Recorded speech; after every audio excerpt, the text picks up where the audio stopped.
सबसे पहले सभी को नमस्ते। आज हम लोग रिपब्लिक डे पर बात करने वाले हैं। इंडिया की रिपब्लिक की कहानी पूरी की। India celebrates Republic Day with a parade. Anyways, मैं रिपब्लिक डे पर इसलिए बात कर रहा हूँ क्योंकि एक सवाल मैं आप सबसे पूछना चाहता हूँ। एक ऐसा सवाल जिसका आंसर शुरू में आपको बड़ा ऑब्वियस लगेगा कि क्या आपको पता है कि हर साल 26 जून को ही हम क्यों रिपब्लिक डे सेलिब्रेट करते हैं। आप बोलोगे कि इंडिया का कॉन्स्टिट्यूशन 26 जून 1950 को लागू हुआ था, इसलिए हम इस दिन को रिपब्लिक डे की तरह सेलिब्रेट करते हैं।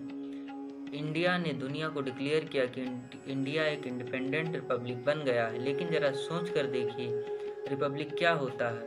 इंडिया रिपब्लिक ही क्यों बना? सिर्फ एक कॉन्स्टिट्यूशन अडॉप्ट कर लेना इतना खास क्यों है? सिंपल शब्दों में कहूँ तो मैं आपसे ये पूछ रहा हूँ कि इंडिया का रिपब्लिक बनने का महत्व क्या है।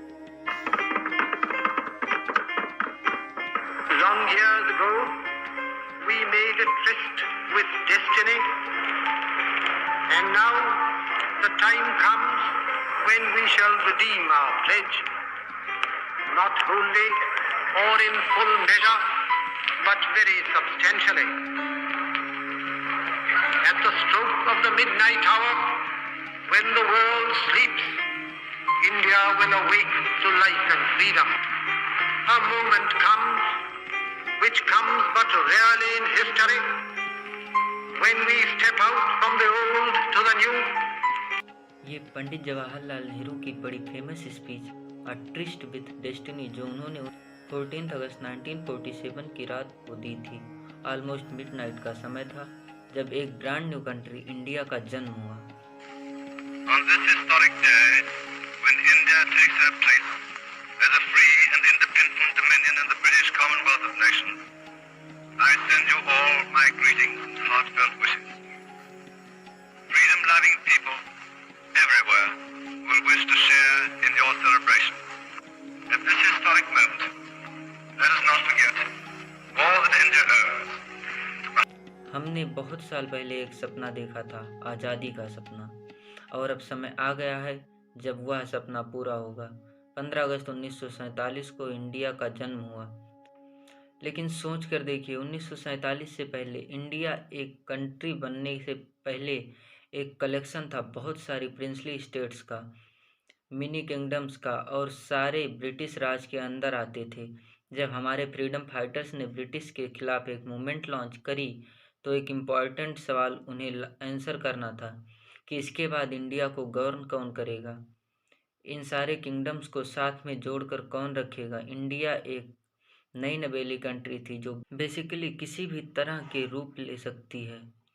ब्रिटिशर्स के जाने के बाद हो सकता था कोई और ग्रुप या पार्टी या कोई इंडिविजुअल इंडिया का नेक्स्ट डिक्टेटर बन जाता या मोनार्क बन जाता। तो हमारे फ्रीडम फाइटर्स ने एक इंटरेस्टिंग सॉल्यूशन सोचा और इस सॉल्यूशंस के दो पार्ट कर दिए थे।